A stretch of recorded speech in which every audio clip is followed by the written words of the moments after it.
Science time, we're talking about chemistry. This is the basics of chemistry. What is, you know about, biology. Let's define biology. Let's start there. What's the definition of biology? The study of life. The study of life. The study of life. Chemistry is the study of, it doesn't end in ology, but it is still the study of. This actually comes from an Arabic word, is why it doesn't end in ology. Ology is a Greek suffix. Chemistry is the study of what? Do you know? You know what it's about. It's about, okay, the study of elements, but not just the elements, because water is not an element. Okay, chemicals, yes. All what is chemicals? Matter. Matter, there we go. The study of matter. The study of matter. And it's what, you reckon? And its properties. Okay, I like that. And its properties, and I'm going to put and its... Science is all about, we talked about this in chapter 4, science is all about what? Fundamental thing of the universe. It's not even a force. It's all about what? How things move, which is a type of a very broad, a huge, broad topic. Chemistry, the study of matter and its properties and how they interact. Yes. I want you to be broader than that even. This is the most, I would say this is the most fundamental thing about the entire universe. Everything does what? Moves. Not everything moves, but everything over time, sometimes a short period of time, changes. That's what I'm looking for. The study of matter and its properties and its, and I'm going to put this in big letters, slightly big letters, I guess, changes. I was going to keep providing examples, so thank you for not making me say the word puberty, because that was what was coming next. Okay, so we're starting chemistry. This is, you know there's a class in this school that in fact I teach called chemistry, but you may not all take that. However, there are state standards.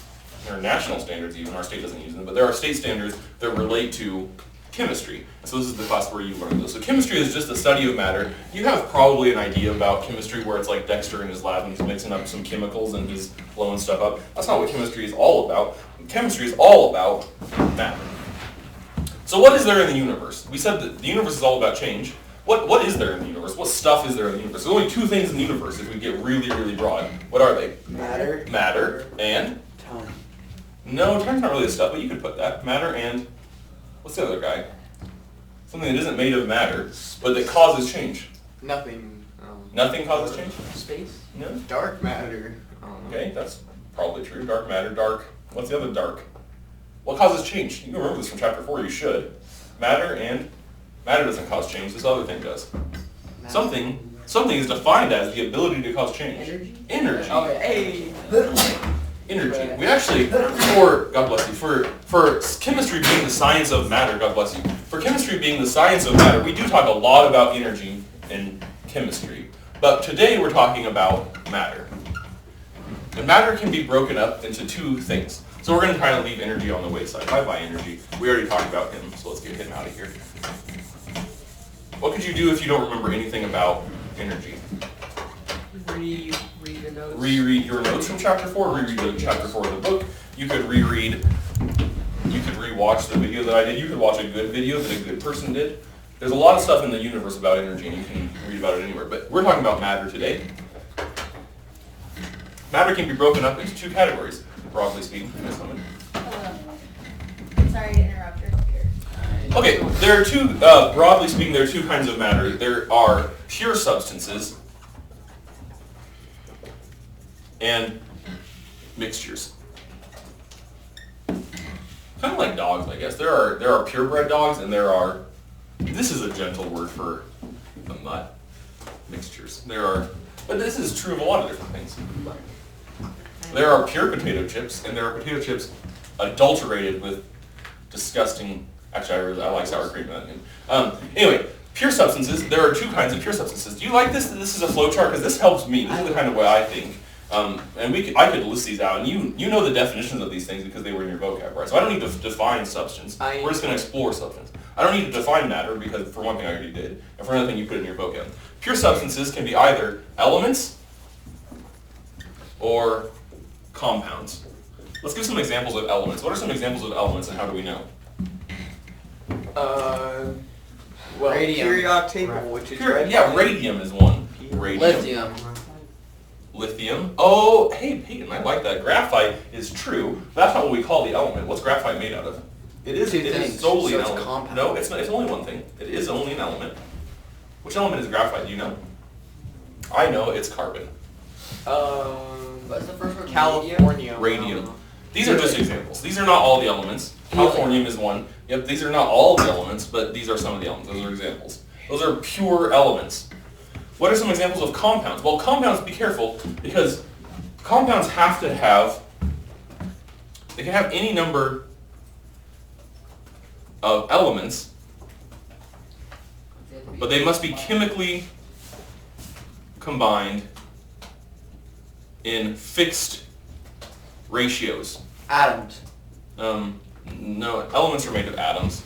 Compounds can be made of what we call molecules, or they can be made of formula units or metallic bonding. I mean, there's a lot of different things that compounds can be. But any number of elements chemically combined in fixed ratios. This is very important. They have to be fixed ratios. What's an example of a compound? Wood. Wood is not a compound. Wood would be a mixture. And it's an extremely complicated mixture because it's alive. In general, here's the first, this usually doesn't come up this early, but in general, when we're talking about this, it's easier not to think about biology at all because it is extremely complicated. Most of biology is technically mixtures, but it's much more complicated than that. So we just kind of leave biology out for now. You'll talk about biology in biology. But what is an example of a compound? Wood is not a compound. What is a compound? You have some on your tables. Some Paper. Nope, paper is made of wood, book is made of wood. Let's not have wood be the example that we're giving. This. Plastic. Plastic would count. Yeah, Metal. plastic. It depends on the kind of plastic. We can't just say plastic. There are thousands of kinds of plastic, but those are all compounds. Yes. Metal. Plastic. What's inside of your heavy plastic there, Justice? Water. Water is one. Let's put water down. H2O. Exactly right, Rhett. What does this mean? Hydrogen. First of all, how many elements is this made out of? 3? 2. There's two separate kinds of elements. Okay. There are three atoms. That's what I meant. But what does this little 2 mean? 2 oxygen. There's 2 hydrogens for every One oxygen. for every 1 oxygen. If I say something like there's 2 hydrogens for every 1 oxygen, what kind of math am I doing there? That is a 2 to 1 that's ratio. that's a ratio. That's a fixed ratio. Okay, so listen now. Water is H2O. You know about hydrogen peroxide? Yeah. Hydrogen peroxide. What do you use hydrogen peroxide for? Do you drink Clean it? rooms. Cleaning. Bombs. Okay, yeah. You use it to sanitize. Disinfect. You can disinfect because it is biotoxic. It'll destroy life. That's can, what like, hydrogen. get Well, guess what rid of, guess what the chemical formula for hydrogen peroxide is? It's H2O2.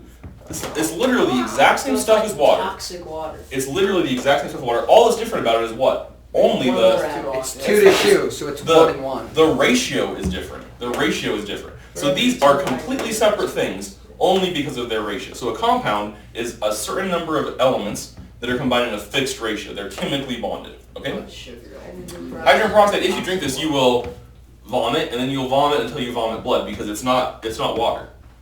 So it's like toxic water. It's bad for you.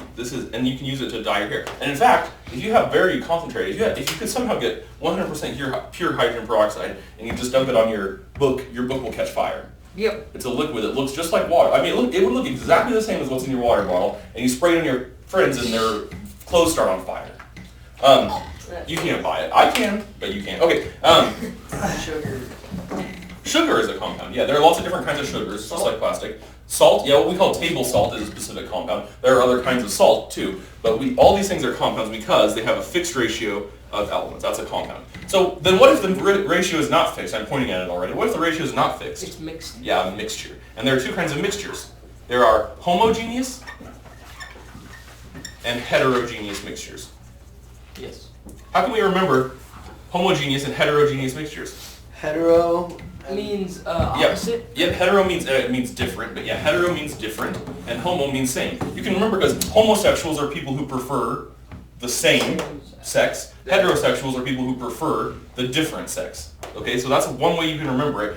Homogeneous means that this mixture is the same throughout, and that's kind of vague. But what it basically means is that you could not with your eyes see the different pieces. For instance, my coffee is a homogeneous mixture. You can see the different pieces of it. It's what we sometimes call a solution. A solution. lemonade would be a homogeneous mixture, unless there's chunks in it. Like if there's little chunks of lemon, or if my coffee has grounds in it, then it would be a heterogeneous mixture, which means it's different throughout. And What it's if like disgusting. hot chocolate had like marshmallows in it? Hot chocolate with marshmallows in it would be a heterogeneous mixture. Someone always brings up salad dressing. Italian salad dressing is a Yeah. heterogeneous mixture.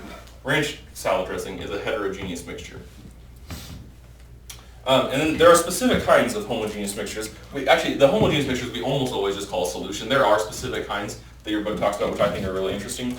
But in a heterogeneous mixture, we can call them, sometimes we say a suspension.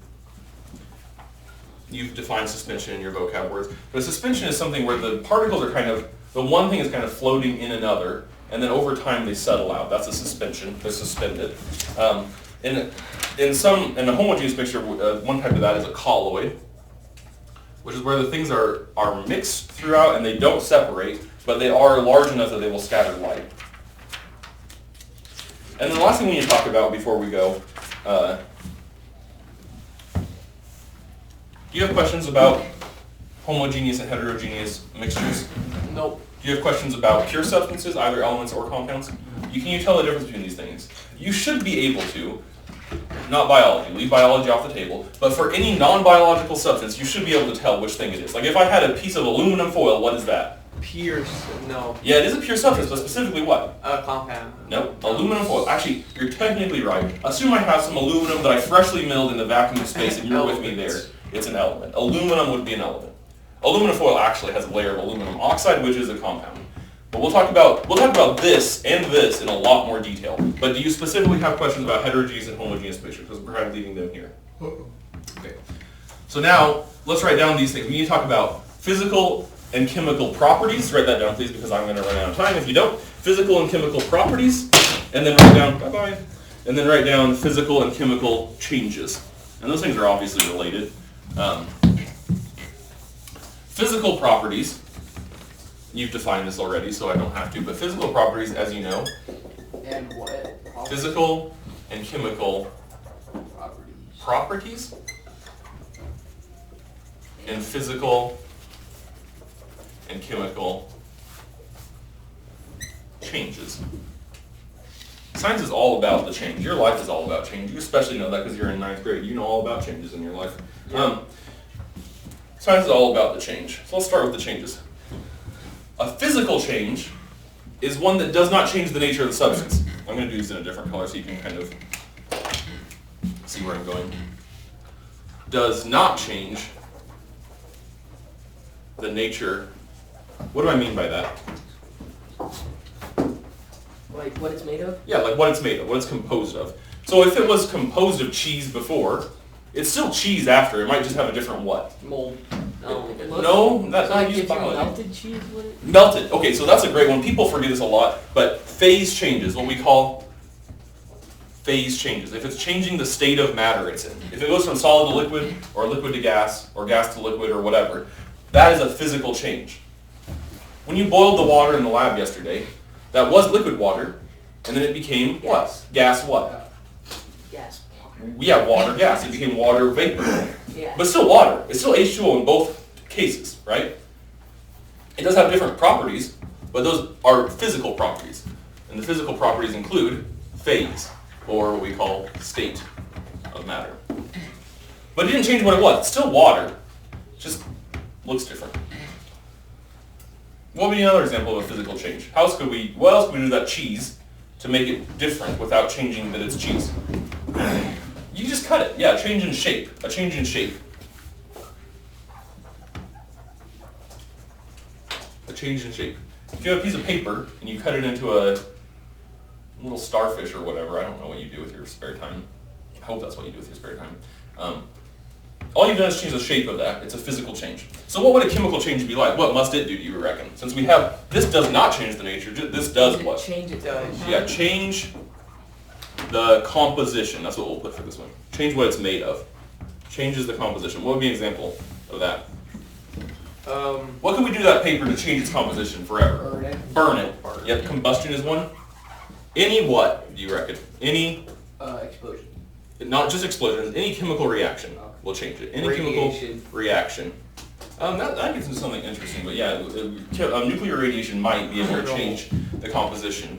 Okay, we wouldn't call that a chemical change. We call it a nuclear change. We haven't listed, but and then so what are some chemical properties then? Chemical properties probably relate to what? Like its atom? Yeah, like what it's made of. They relate to what it is made of. For instance, hydrogen is flammable. That's a chemical property because it relates to what the hydrogen is made of, which is hydrogen.